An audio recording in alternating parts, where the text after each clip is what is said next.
Rádio Rio de Janeiro, a emissora da Fraternidade, passa a apresentar Luz na Penumbra, programa que leva ao seu coração a mensagem da doutrina espírita.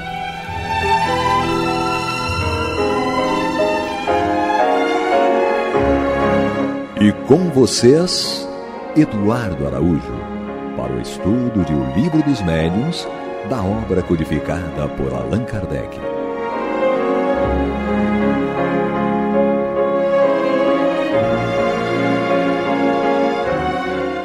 Olá, prezados amigos da Rádio Rio de Janeiro, sejam todos muito bem-vindos. Está entrando no ar o programa Luz na Penumbra, com o estudo do Livro dos Médiuns de Allan Kardec, comigo, Eduardo Araújo, com ele, Paulo Renato. Deus nos abençoe. E Maria de Fátima Miranda. Que Jesus nos conduza. Vamos nós aqui retomando o nosso estudo. Nós estamos no capítulo 6, ensaio, manifestações visuais, tá? Capítulo 6, Livro dos Médiuns, das manifestações visuais. O tópico que nós estamos é o ensaio teórico sobre as aparições. E hoje vamos iniciar o item 103, ok? Então vamos nós, diz Allan Kardec. Dissemos que as aparições têm algo de vaporoso. Em alguns casos, poderíamos compará-las à imagem que se reflete num espelho sem aço, cuja nitidez não impede que se vejam os objetos que lhe estão por detrás. Geralmente é assim que os médiuns videntes as percebem. Eles as veem ir e vir, entrar num aposento, sair dele e circular por entre a multidão, assumindo ares de quem participa de tudo o que os homens fazem à sua volta, interessando-se por tudo e ouvindo a conversa de todos. Pelo menos é desse modo que se comportam os espíritos mais comuns. Com frequência, são vistos a se aproximar de uma pessoa para soprar ideias ou exercer uma influência qualquer, consolando-a se são espíritos bons, zombando dela se são espíritos maus, e se mostrando tristes ou satisfeitos com os resultados obtidos. Em resumo, tais espíritos constituem a cópia perfeita da sociedade do mundo material. Maria de Fátima Miranda.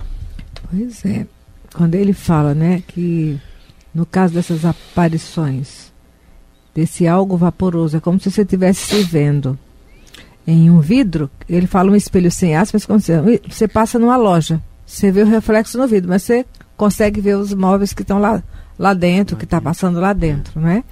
Por conta dessa condição do translúcido, até do espírito que está ali no estado vaporoso na sua apresentação. E aí nós ficamos observando que ficou aquela ideia de fantasma, de alma do outro mundo, né? Aquele ser meio... Eu fico me lembrando das histórias nas casas lá do interior do Nordeste, aquelas fazendas, que a pessoa descrevia aquele vulto que era denso bastante para ser percebido. E era vaporoso o suficiente para não ser tido como um ser humano que estava ali tangível mesmo. Ficou aquela ideia de alma penada, não é? Interessante. Minha avó contava umas histórias meio sinistras.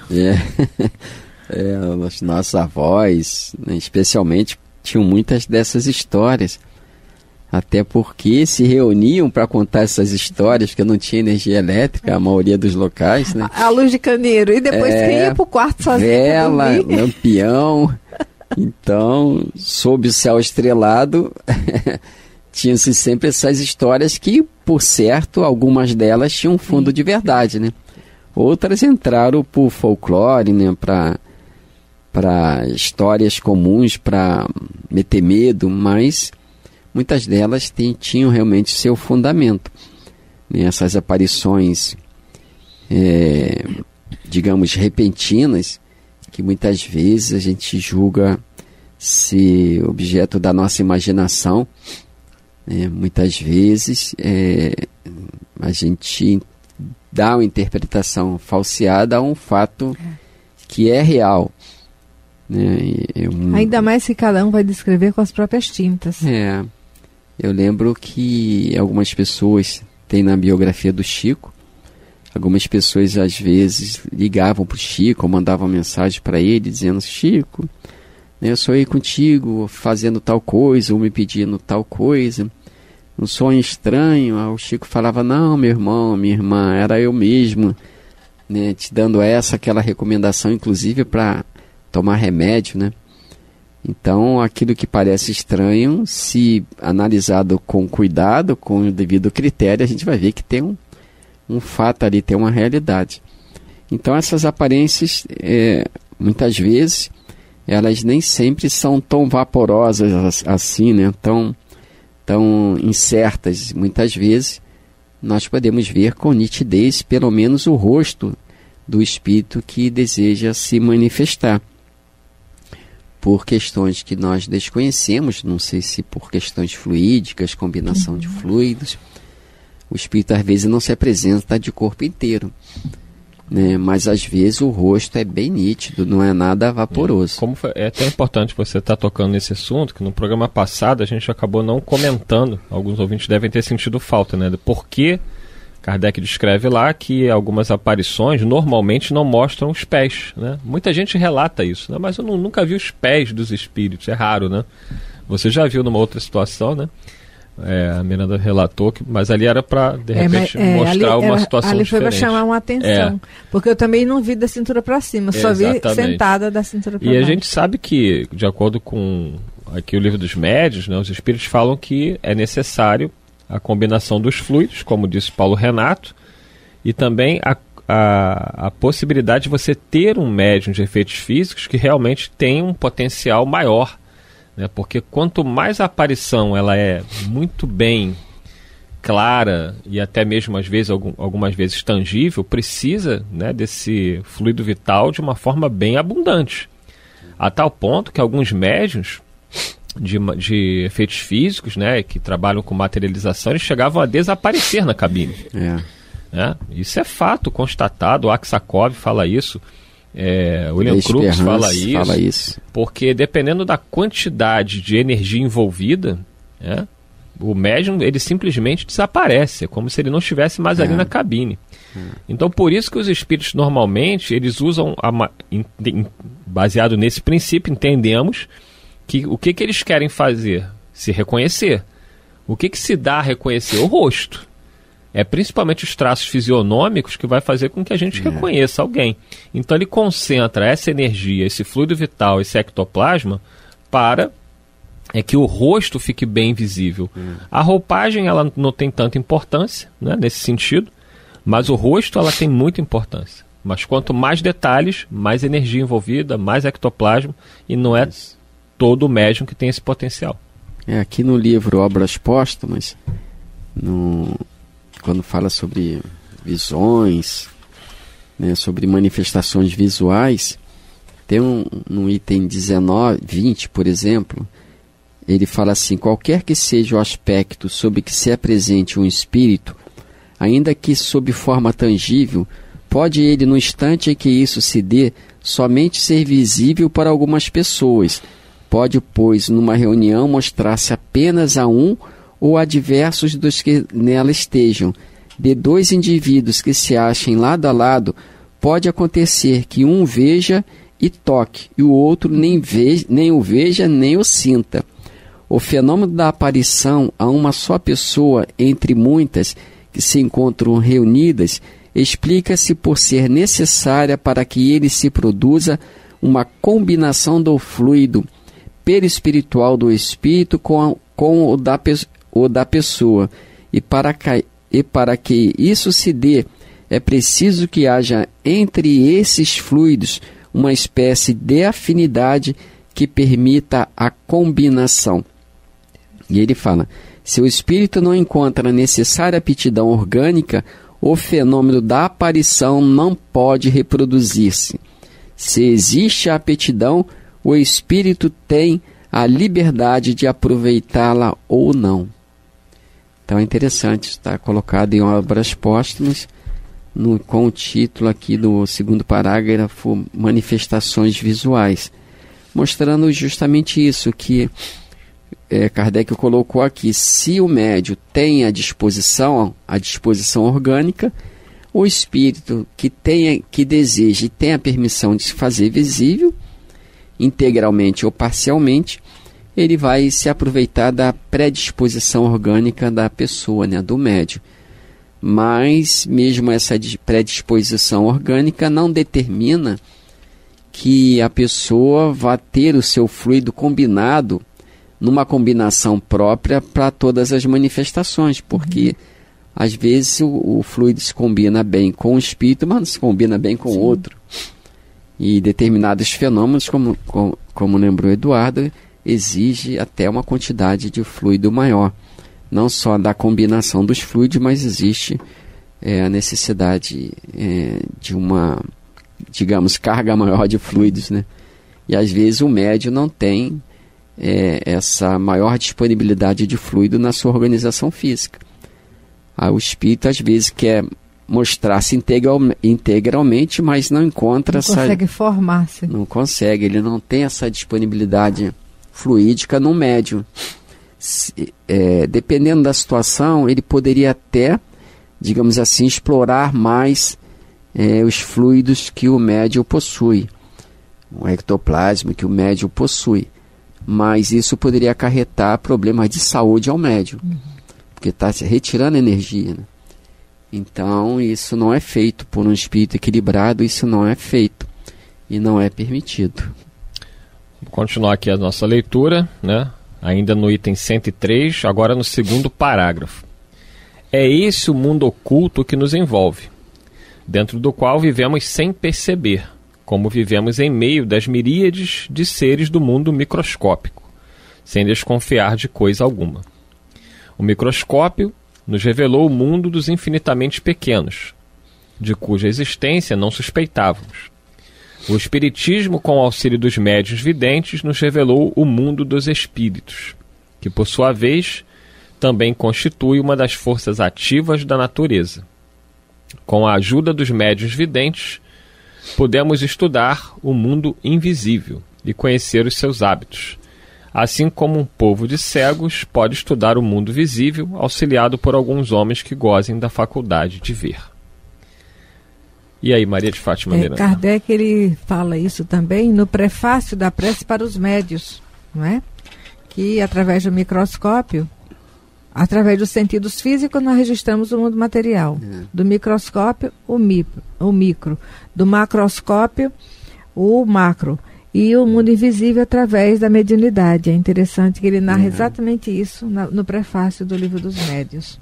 Justamente, é interessante essa comparação de Kardec, colocando a mediunidade como um instrumento para se ver, uma ferramenta para se ver aquilo que estava oculto. Quer dizer, estava oculto aos olhos de um possível observador, mas não estava escondido.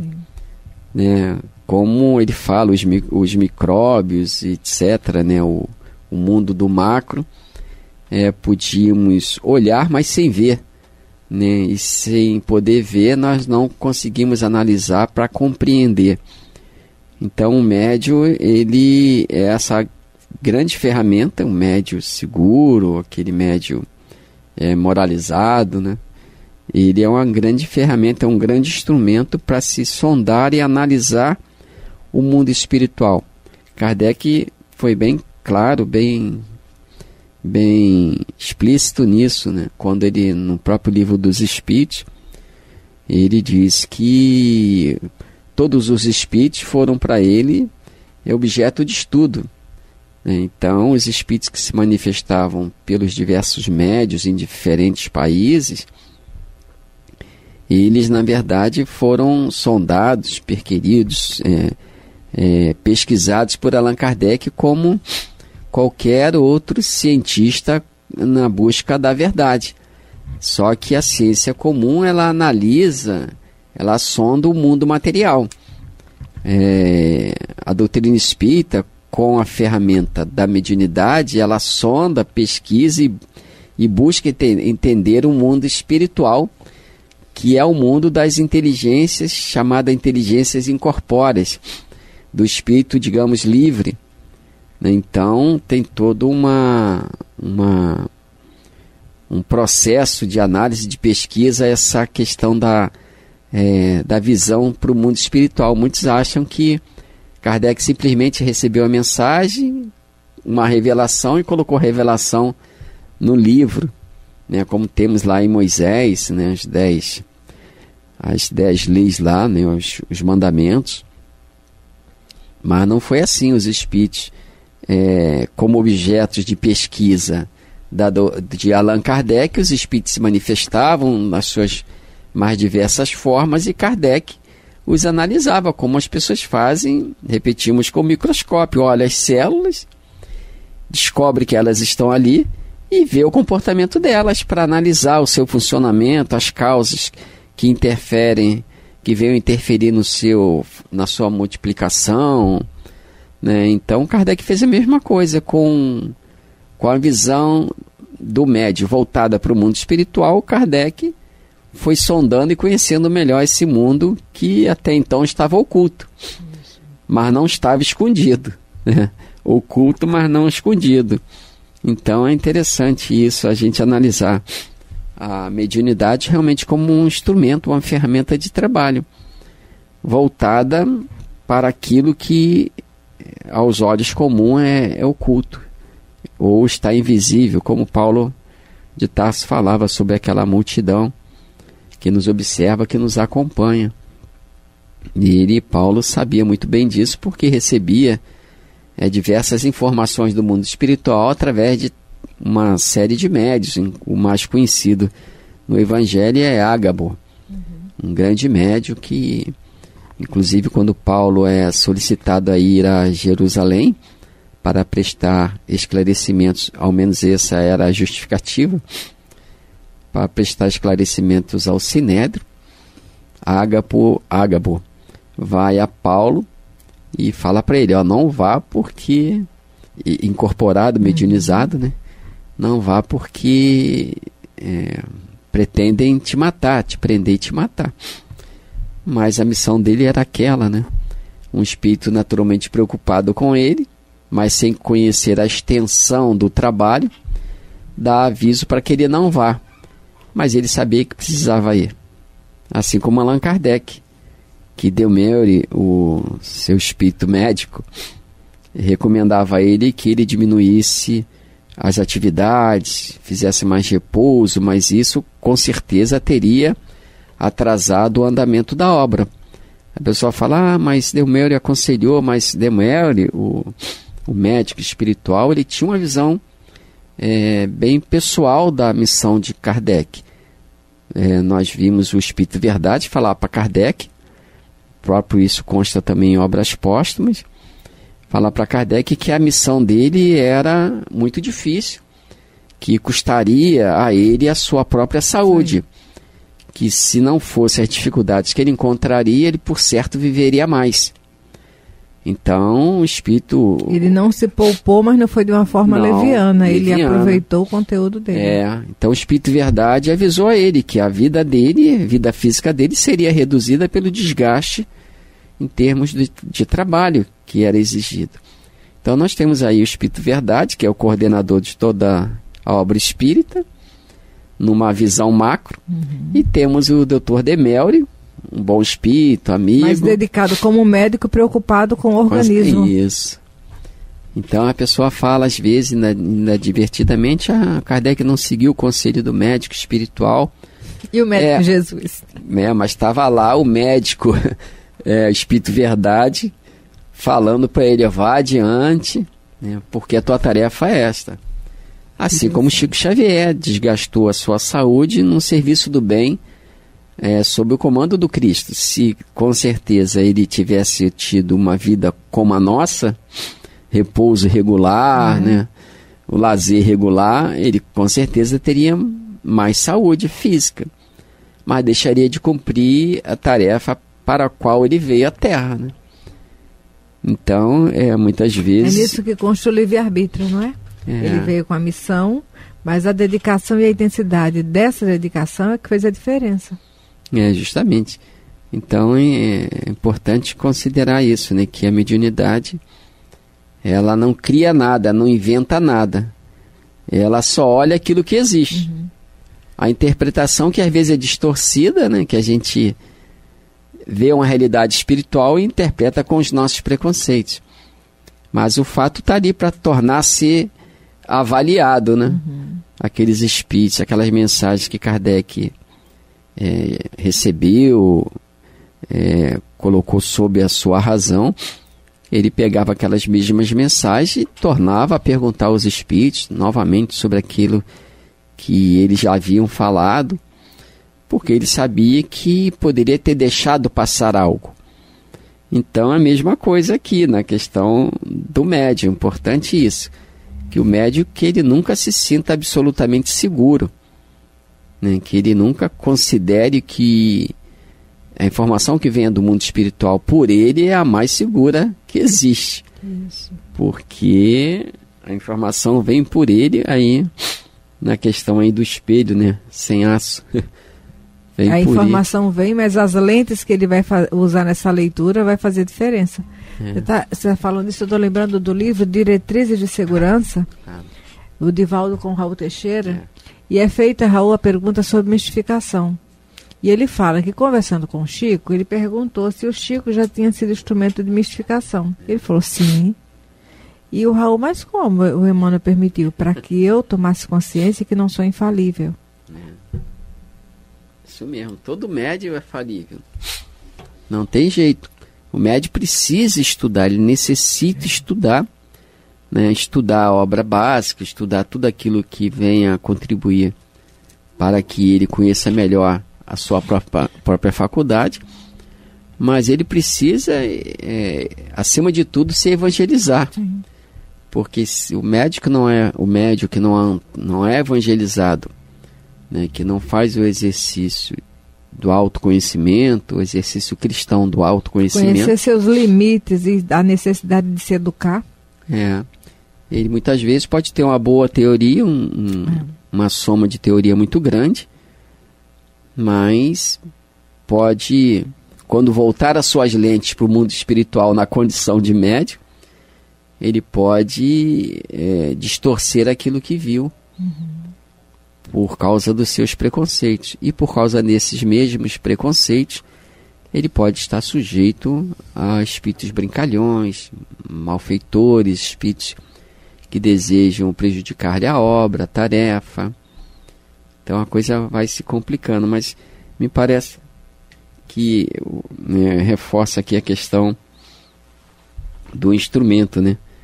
Quando ele fala, com o concurso dos médios videntes, possível nos foi estudar o mundo invisível, conhecer-lhes os costumes, como um povo de cegos poderia estudar o mundo visível com auxílio de alguns homens que gozassem da faculdade de ver. Quer dizer, se não fosse os médios videntes, não se poderia fazer uma descrição mais ou menos exata dos espíritos ou de esferas espirituais. Sim.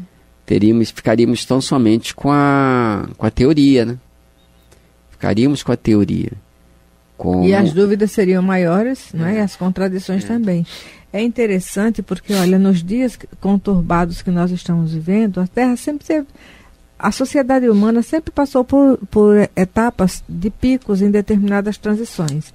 Não é? Mas um momento tão decisivo para a jornada da humanidade terrena, nenhum de nós pode ficar desatento, dar essa atenção à necessidade de se perceber, se educar, identificar o que é nosso, nossas limitações, porque qualquer um de nós pode ser atuado pela treva para um viés totalmente comprometido e diferente do contexto que devemos desenvolver.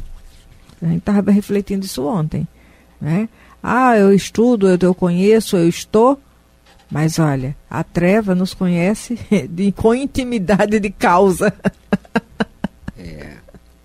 Sabe que aquilo que muitas vezes queremos esconder dos outros, está bem vivo dentro de nós e atua nessa área frágil. E de forma sutil, porque a nossa caixa de Pandora para nós mesmos não está aberta. A gente tem medo de olhar para nós mesmos, né? A gente prefere ainda a forma, né? O que a sociedade aceita. Então a gente vive de aparência. esquecido da nossa Nem realidade. todo mundo tem coragem assim, para pensar diferente dentro do necessário. Infelizmente, isso tem causado alguns embaraços para a sociedade e para a gente mesmo, né? Isso realmente é um ponto para a gente refletir sobre essa questão de autenticidade. Que Jesus nos conduza. Estamos chegando ao final. Olha, tem uma palestra da Lucilena Galvão sobre esse tema. Você tem coragem de pensar diferente? Porque sair desse contexto da manada e ver além disso tudo que a gente está no corpo? Sair do comum, né? E a gente descobrir a própria identidade. Porque às vezes a gente não sabe nem quem é, porque está sempre pensando com os argumentos dos outros. É isso aí. Fechou. Que Jesus nos conduza. Deus nos abençoe. Você está ouvindo o programa Luz na Penumbra.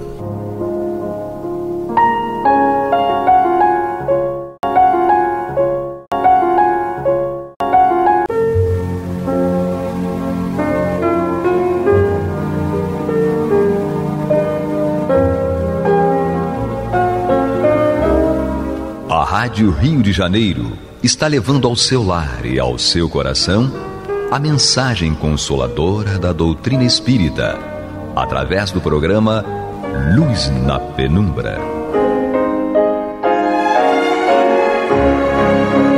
E agora com vocês, Amaury Santos e Astênio Oliveira, para comentar os textos da Revista Espírita de Allan Kardec no período de 1858 a 1868. Eu, Amaury Santos, e Astênio Evangelista de Oliveira. Voltamos com a Revista Espírita de 1859, 58, números pares, a 1869. 68. Nós estávamos agora falando da doutrina e invadindo, né, que já não é mais uma doutrina de curiosidade. Ela é de pesquisa e de fonte. Não é, Astênio? Sim, nós estamos estudando a revista de setembro de 1858, um texto de Kardec sobre a propagação do Espiritismo. Já estamos no finalzinho desse texto, a gente ainda vai entrar hoje em outro tema, né? Mas Kardec, ele diz que podemos distinguir na propagação do Espiritismo 4 fases ou períodos distintos. Então, o primeiro período foi o período da curiosidade, no qual os espíritos batedores hão desempenhado o papel principal para chamar a atenção e preparar o caminho. Então, esse foi o primeiro momento do Espiritismo. O segundo momento, ou segundo período, foi o período da observação, no qual entramos. Então, Kardec diz que na época, né, os espíritos tinham entrado no segundo período, então, no qual entramos e que podemos chamar também de período filosófico. O Espiritismo é aprofundado e se depura, tendendo à unidade de doutrina e constituindo-se em ciência. Como era uma doutrina nova, não havia ainda unidade, né? Cada um dando a sua própria interpretação, a sua visão, etc., né? Mas esse era aquele período. Aí Kardec diz que virão em seguida, então depois do período da observação, né, virá o período de admissão, no qual o Espiritismo ocupará uma posição oficial entre as crenças oficialmente reconhecidas, né? Então, nós até comentávamos que, quando Kardec fala entre as crenças, ele não estava necessariamente se referindo entre as religiões oficialmente reconhecidas, né? Mas as ideias oficialmente reconhecidas. De qualquer forma, mesmo que ele estivesse se referindo a religiões, né, eu até costumo lembrar a quem fica sustentando muito que o Espiritismo não é religião, que para nós não é tão importante convencer... Não é importante, é até perigoso convencermos a sociedade de que o Espiritismo não é religião, porque a gente só goza, os centros espíritas só gozam de imunidade de IPTU, por exemplo, dos seus prédios, por causa de ser considerada religião. Exatamente. Né? A maçonaria, por exemplo, não tem direito à imunidade, ela paga IPTU. Então a gente não pode ficar brigando muito para que o espiritismo não seja religião, não a gente vai pagar IPTU, né, dos centros. Né? Bom, então o período de admissão no qual o espiritismo ocupará uma posição oficial entre as crenças oficialmente reconhecidas. E o quarto período seria o período da influência sobre a ordem social. A humanidade, então, sob a influência dessas ideias, entrará num novo caminho moral. Desde hoje, essa influência é individual. Mais tarde, agirá sobre as massas para a felicidade geral. E esse período parece que a gente ainda está esperando ainda que ele surja, né? Porque a gente ainda vê, de vez em quando, a aprovação de leis para... Tanta ignorância ainda. Né? Isso, a aprovação de leis aprovando o aborto, né? Sabe? Então a gente verifica que a influência sobre a ordem social do espiritismo ainda não está a esse ponto, né, de evitar a aprovação de leis dessa natureza, né? Infelizmente. Bom, aí prossegue Kardec, então, dizendo o seguinte: assim, de um lado, eis uma crença, ou uma ideia, que por si mesma espalha-se pelo mundo inteiro, pouco a pouco e sem os meios usuais de propaganda forçada. Por outro lado, essa mesma crença finca raízes não nos estratos inferiores da sociedade, mas na sua parte mais esclarecida. Não haveria nesse duplo fato algo de muito característico e que devia fazer refletir todos quantos ainda consideram o espiritismo um sonho vazio, né? Se o espiritismo fosse um sonho vazio, né, teria como justificar que ele estivesse espalhando pelo mundo inteiro e exatamente nas cabeças mais bem preparadas, né? Pensantes, né? Isso. Então, ao contrário, muitas outras ideias que vêm de baixo, informes ou desnaturadas, não penetrando senão com dificuldade nas camadas superiores, onde se depuram, o espiritismo parte de cima e só chegará às massas desembaraçado das ideias falsas, inseparáveis das coisas novas. Então, ele diz assim, a ideia espírita, ela não está partindo das massas, né? Ela está partindo das elites intelectuais, exatamente, né? Para exercer influência mais tarde sobre as massas, né? Bom, é preciso convir, entretanto, e aí Kardec vai concluindo o seu artigo, né, a respeito da propagação do espiritismo, dizendo: é preciso convir, entretanto, que entre muitos adeptos existe somente uma crença latente. Então, nem todo espírita é espírita convicto, não é isso? Então, é preciso convir, entretanto, que entre muitos adeptos existe somente uma crença latente. O temor do ridículo entre uns e noutros o receio de melindrar certas suscetibilidades os impede de proclamar alto e bom som as suas opiniões. Isso é, sem dúvida, pueril. Entretanto, nós os compreendemos perfeitamente. Não se pode pedir a certos homens aquilo que a natureza não lhes deu. A coragem de desafiar, ele coloca entre aspas, o que dirão disso, né? Então tem que ter coragem para desafiar essa questão do que dirão disso, né? O que falarão a respeito. Bom, porém, quando o espiritismo estiver em todas as bocas, e esse tempo não está longe, tal coragem virá aos mais tímidos. Sob esse aspecto, uma mudança notável já vem se operando desde algum tempo. Essa questão da coragem, né, dizia esse espírita, a gente comentava até num programa anterior que há poucas décadas, né, a gente tinha dúvida na hora que nos perguntavam a religião, né, você falava que era espírita. Eu ia comentar isso. Né? Então eu me lembro que quando eu tinha 18 anos, que eu fui para o Exército, estava lá fazendo o questionário, respondendo o questionário ainda, um oficial do Exército que estava me perguntando meus dados, perguntou a religião. E eu disse espírita. E ele falou um palavrão e disse espírita não, católico. Escreveu lá na minha ficha no Exército Católico, entendeu? Para ver como é que andava a época. É exatamente, né? Isso. Eu já fui um pouco diferente de você. Quando perguntaram a mim qual era a minha religião, eu falei católico, né? Mas não sou. Aí depois, com o tempo, amadurecimento, E aí perguntaram, e eu disse, sou espírita. Ah, você é espírita? Sou. Então, como é que vai mudando, né? Sim. A aceitação. Uhum. Sim, felizmente eu nunca neguei a condição de espírita. Né? Desde que eu conheci a doutrina espírita com 11 anos de idade, passei a me autodesignar espírita e acabou. Né? Bom, sob esse aspecto, uma mudança notável já vem se operando desde algum tempo. Fala-se dele, do espiritismo, né, mais abertamente. Já se arriscam, e isso faz abrir os olhos dos próprios antagonistas que se interrogam se é prudente, no interesse da sua própria reputação, combater uma crença que, por bem ou por mal, infiltra-se por toda parte e encontra apoio no ápice da sociedade.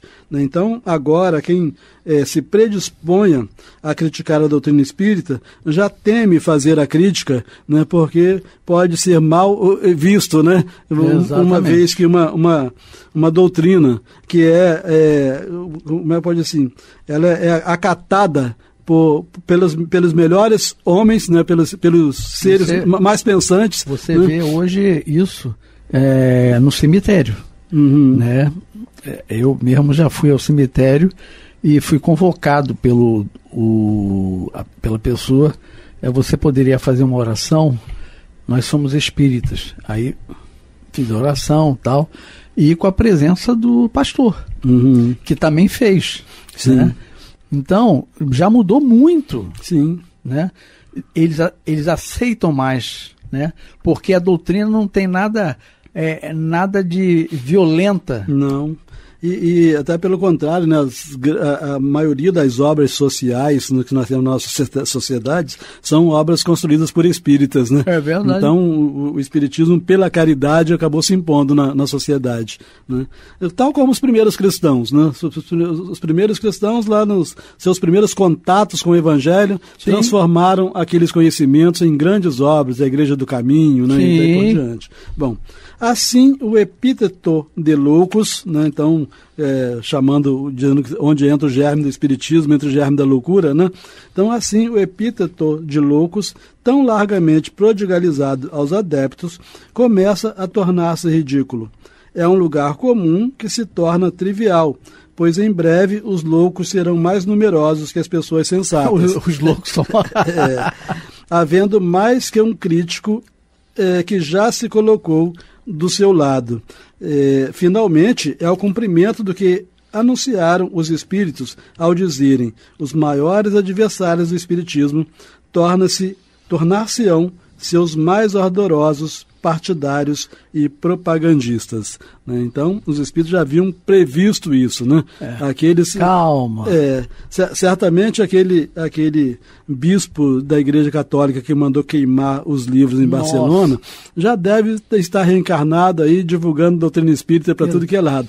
Né? Até porque houve uma comunicação dele na Sociedade Parisiense de Estudos Espíritos, né, pedindo perdão, né, Kardec, né? Pelo que ele fez. Né? Então já estava totalmente convencido, como espírita, da grande bobagem que ele fez.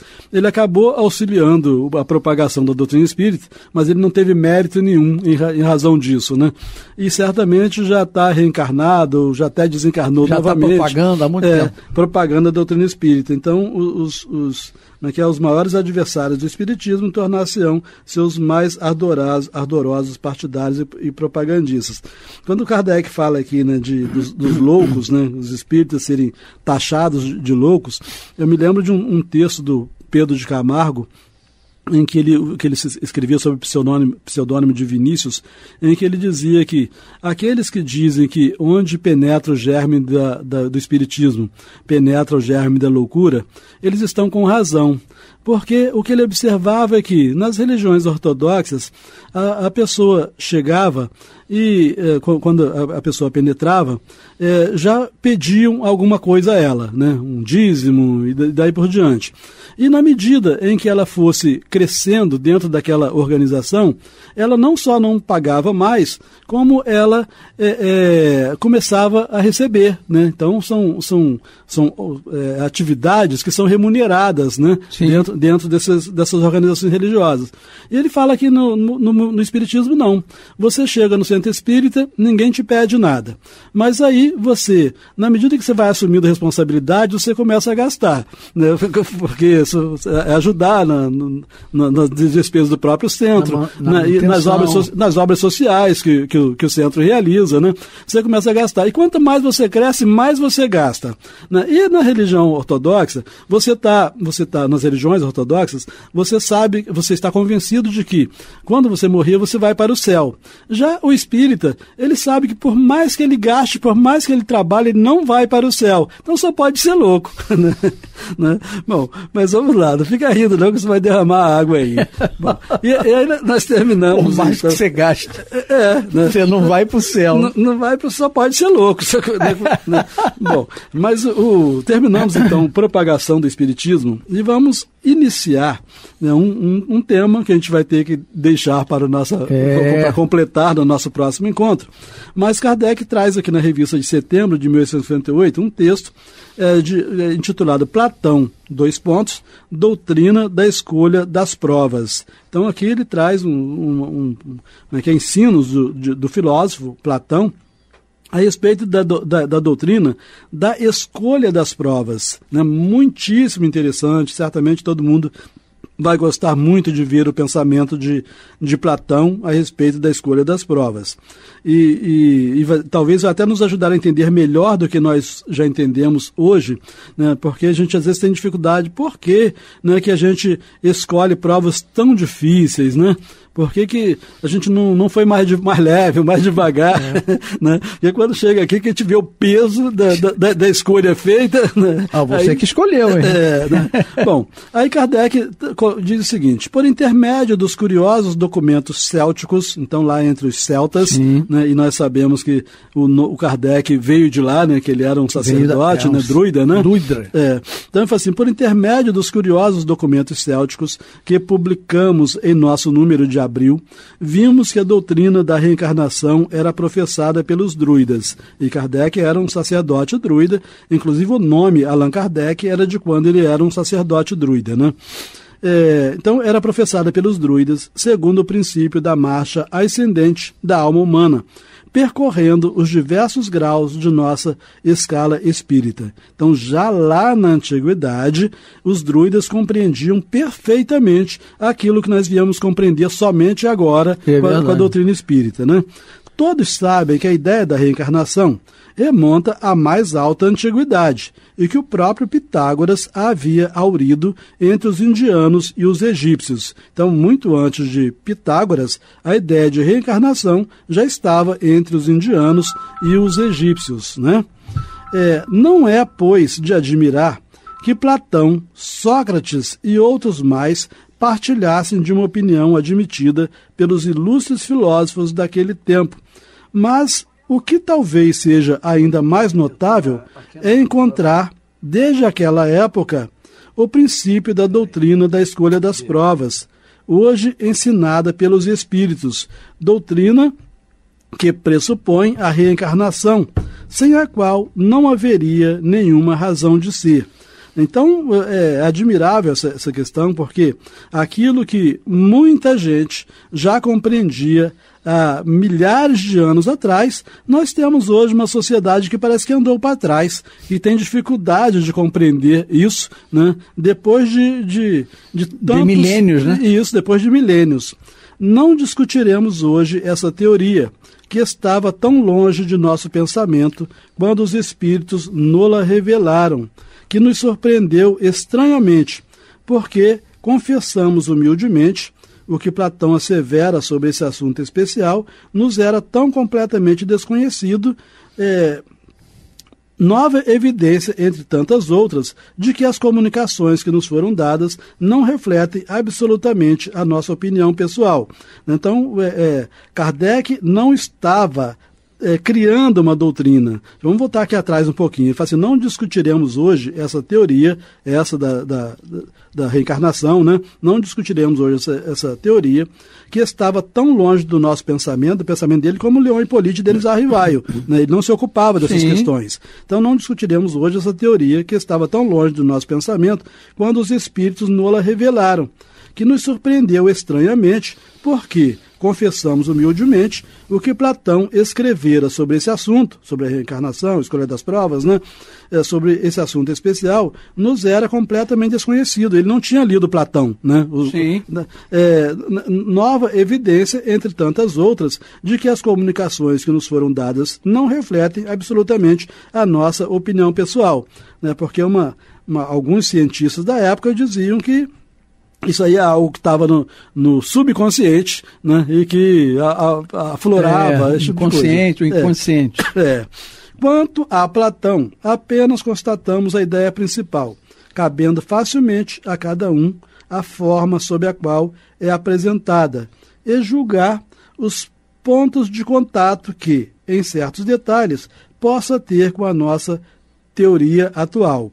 É importante, quando Kardec fala assim, cabendo facilmente a cada um a forma sob a qual é apresentada e julgar os pontos de contato, porque existem pontos de contato entre a doutrina de Platão e a doutrina espírita, mas não há uma identificação perfeita, total, né? Então, pontos de contato que, entre certos detalhes, possa ter com a nossa teoria atual. Em sua alegoria do fuso da necessidade, e aí aqui tem uma nota da editora, né, sobre esse fuso da necessidade, dizendo, na mitologia grega, a deusa necessidade, entre parênteses, Ananke, também era representada por uma figura portando uma tocha, ou fuso, como a representação da Moira, entre parênteses, destino. Entre os poetas, constituía a encarnação da determinação suprema do destino, a qual todos deveriam subjugar-se, mesmo os deuses. Bom, então faz parte da mitologia grega, não é uma coisa simples de entender, provavelmente nem os que escreveram entenderam, né? Mas ele fala assim, em sua alegoria do fuso da necessidade, ele imagina um diálogo entre Sócrates e Glauco. Então, o Platão, na sua alegoria do fuso da necessidade, imagina um diálogo entre Sócrates e Glauco. Não é que tenha existido esse diálogo entre Sócrates e Glauco. Isso é uma mitologia. Isso, mas aqui o Platão, ele está usando a mitologia dentro do diálogo entre Sócrates, que foi mestre dele, e Glauco, que seria um discípulo de Sócrates. Mas não que esse diálogo de fato tenha existido. Entre Sócrates e Glauco, a imaginação do Platão, né? Então, em sua alegoria do fuso da necessidade, ele imagina um diálogo entre Sócrates e Glauco, atribuindo ao primeiro, a Sócrates, o discurso seguinte sobre as revelações do Armênio né? R, tá certo? Então, era um armênio, provavelmente um cidadão da Armênia, né?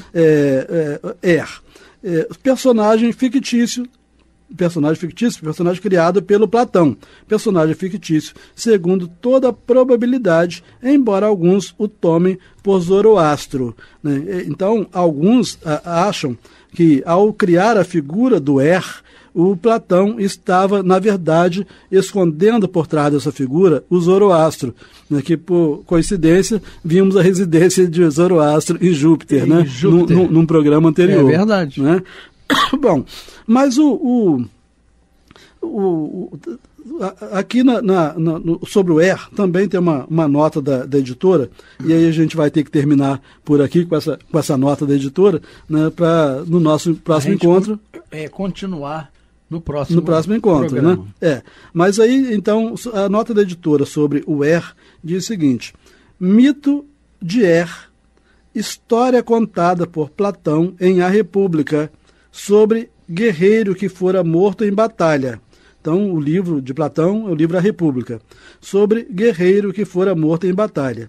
Dias depois da morte, né, o seu corpo estava ainda incorrupto, ressuscitando no 12º dia em sua pira funerária para contar o que vira depois da morte. Então, dentro dessa criação, né, do Platão, né, ele traz o que já teria morrido, mas cujo corpo não apodreceu, e no 12º dia, então ele já teve 12 dias de morto, ele volta e começa a narrar para os vivos, né, tudo aquilo que ele observou no mundo dos mortos. Né?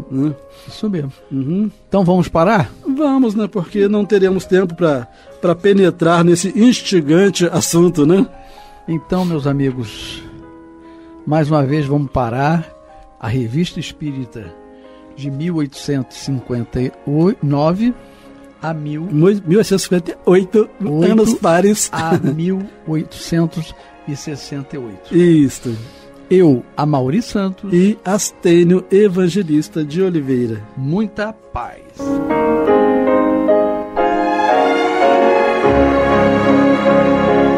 E vamos ouvir agora a prece de encerramento de nosso programa, na voz de Geraldo de Aquino. Jesus, dá-nos coragem para a luta, piedade para os insultos, e misericórdia para as injustiças e ingratidões. Limpa nossa alma de inveja e ambições mesquinhas, de ódio e de vingança o nosso caminho.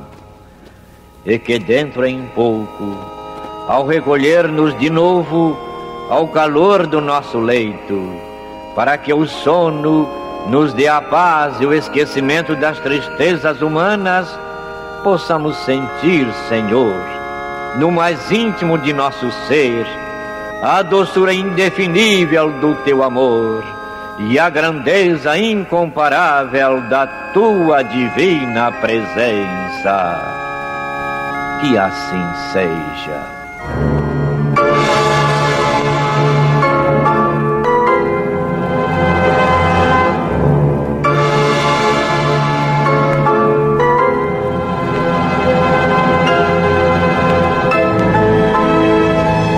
Acabamos de apresentar o programa Luz na Penumbra, que voltará a ser apresentado amanhã às 21 horas nesta emissora.